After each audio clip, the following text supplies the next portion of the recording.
اور میں ان طاقتوروں سے پوچھنا چاہتا ہوں کہ ہمارے سامنے آپ نے لوگوں کی فائلیں دیں کہ ملک کے نامور چور اور ڈاکو ہیں.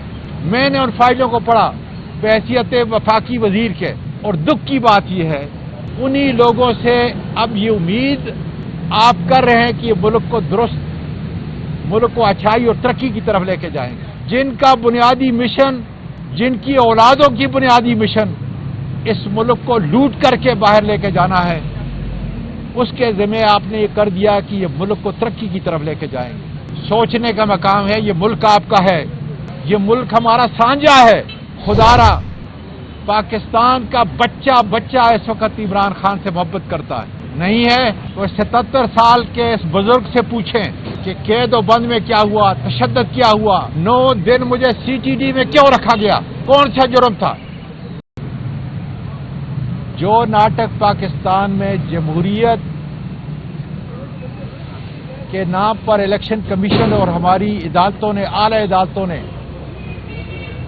اس کا تمسخر اڑایا، وہ بھی ایک منفرد تاریخ ہے جہاں جیتنے والا اس کے ووٹ کو ختم کر کے جیلی فارم 47 کے ذریعے حکومتیں بنائی گئی. اور دکھ یہ ہو رہا ہے، پورے پاکستانی ساری دنیا میں ہنس رہے ہیں کہ وہی لوگ جنہوں نے 40 سال تک اس ملک کی بنیادوں کو تباہ کیا، ان کو مسند پہ بٹھایا گیا. بلکہ پشاور کے اندر ایک نیشنل اسمبلی کا ممبر جس کے 38,000 ووٹ تھے، اس کو 1,38,000 کیا گیا. ہماری PTI کی قیادت اور وکلاء نے، ILF نے سر توڑ کوشش کی کہ ٹریبیونل سے ان کو ان کا حق مل سکے.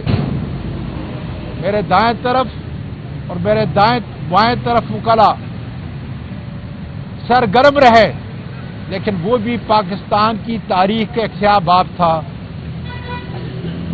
اور میں ان طاقتوروں سے پوچھنا چاہتا ہوں کہ ہمارے سامنے آپ نے لوگوں کی فائلیں دیں کہ ملک کے نامور چور اور ڈاکو ہیں. میں نے ان فائلوں کو پڑھا بحیثیت وفاقی وزیر کے، اور دکھ کی بات یہ ہے انہی لوگوں سے اب یہ امید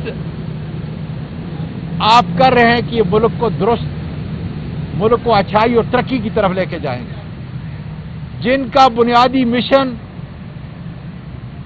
جن کی اولادوں کی بنیادی مشن اس ملک کو لوٹ کر کے باہر لے کے جانا ہے. اس کے ذمہ آپ نے یہ کر دیا کہ یہ ملک کو ترقی کی طرف لے کے جائیں گے. سوچنے کا مقام ہے، یہ ملک آپ کا ہے،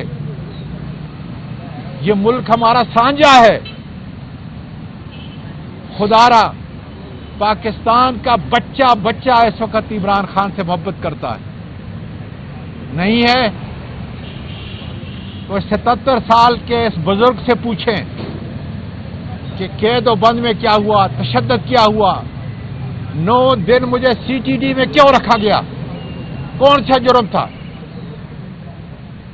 اور اس کے باوجود خدا کے فضل سے کھڑا ہوں، حق کے لیے، انصاف کے لیے، جمہوریت کے لیے، قانون اور آئین کی پاسداری کے لیے ایک وکیل کی حیثیت سے کھڑا ہوں.